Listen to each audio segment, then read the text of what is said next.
Hyderabad police ने crystal ice की smuggling के मरकजी मुलजिमान को गिरफ्तार करके करोड़ों रुपए मालियत की मंशियात बरामद कर ली। एसएसपी हैदराबाद फर्रुख लंजार ने प्रेस कॉन्फ्रेंस के दौरान बताया कि बलूचिस्तान से कराची और दीगर शहरों में क्रिस्टल आइस की सप्लाई में मुलविस बैनुल सूबाई गिरोह के 3 मुलजिमान खलील अहमद बलोच, रानी बलोच और जाहिद बलोच को गिरफ्तार करके इनके कब्जे से भारी मिकदार में क्रिस्टल आइस बरामद कर ली है, जिसकी मालियत 10 करोड़ रुपए से जायद है। इब्तदाई तफ्तीश के मुताबिक मुलजिमान तुर्बत गवादर से बरास्ता कराची, हैदराबाद समेत दीगर अजला में मंशियात की सप्लाई करते हैं। आइस और क्रिस्टल का हमारे माशरे में नातूर की तरह सराहियत कर गया है। हमारे यंग जनरेशन सबसे ज़्यादा इससे इफेक्ट हो रही है। हमारे हम लोग आए दिन सुनते हैं कि तालीमी इदारों में भी इसका इस्तेमाल बढ़ गया है। ख़वातीन भी इस जहर से महफूज नहीं रही।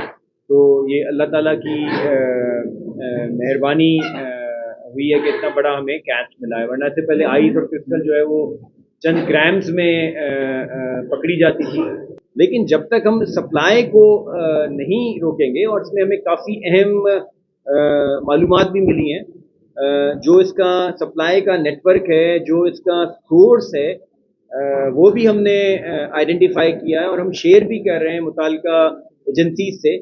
ज़ाहिर है ये बहुत सारी ड्रग्स हैं जो इंटरनेशनल चैनल्स क्रॉस करके आती हैं, इंटरनेशनल बॉर्डर्स क्रॉस करके आती हैं। एसएसपी हैदराबाद का कहना था कि मंशियात की स्मगलिंग में मुलविस गिरोह ने तफ्तीश के दौरान दीगर मुलजिमान के नाम जाहिर किए हैं, जिनकी गिरफ्तारी के लिए हैदराबाद पुलिस कार्रवाई में मसरूफ है। कैमरामैन अदनान ज़ई के साथ रेहान गनी, पासबान न्यूज़, हैदराबाद।